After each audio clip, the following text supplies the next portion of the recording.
சிறகடிக்க ஆசை சீரியலில் அடுத்த வர எபிசோடில் நம்ம லாயர் இருந்துட்டு முத்துவை கூப்பிட்டு நமக்கு இந்த சாட்சியம் மட்டும் போதாது, வேற ஒரு சாட்சியும் முக்கியமாக தேவைப்படுது அப்படின்ற மாதிரி சொல்கிறாங்க.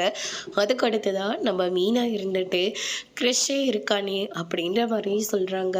கிறிஷா நீ என்ன சொல்கிற அப்படின்னு சொல்லிட்டு முத்து வந்து கேட்கவும், ஆமாங்க ரோகிணியோட அம்மாவும் கிறிஷும் இருக்காங்க. ரோகிணியோட அம்மா ரோகிணியோட வாழ்க்கையை காப்பாற்ற தான் பார்ப்பாங்க. ஆனால் அவங்க நம்மளை நம்பினா கண்டிப்பாக ரோகிணியை அவன் புருஷன் கூட சேர்ந்து வாழ வைப்பாங்கன்னா அவங்க நினச்சிக்கிட்டு கண்டிப்பாக கோர்ட்டில் வந்து அவங்க உண்மையை மட்டும்தாங்க சொல்லுவாங்க. அதுக்கு நான் உத்தரவாதம் கொடுக்குறேன் அப்படின்னு சொல்லிட்டு மெயினாக இருந்துட்டு ரோகிணியோட அம்மாவை போய் மீட் பண்ணுறாங்க.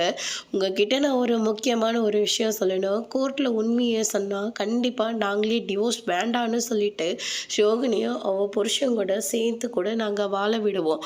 ஆனால் பொய்யும் மேலே மேலே சொல்லிட்டு போனால் கண்டிப்பாக அத்தை ரோகிணியை மன்னிச்சு ஏற்றுக்கவே மாட்டாங்க அப்படின்ற மாதிரி சொல்லிடுறாங்க. அவகிட்ட நாங்கள் ஆரம்பத்தில் இருந்தே கேட்டுக்கிட்டு தான் இருந்தோம்.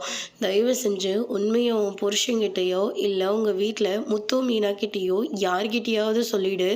கடைசியில் எல்லாருக்கும் உண்மை தெரிய ஒரு நேரம் வந்தால் கண்டிப்பாக யாராச்சும் உனக்கு ஹெல்ப் பண்ணுவாங்க. நான் படித்து சொல்லி பார்த்துட்டேன். ஆனால் அவள் எங்கள் பேச்சை கொஞ்சம் கூட கேட்கவே இல்லை.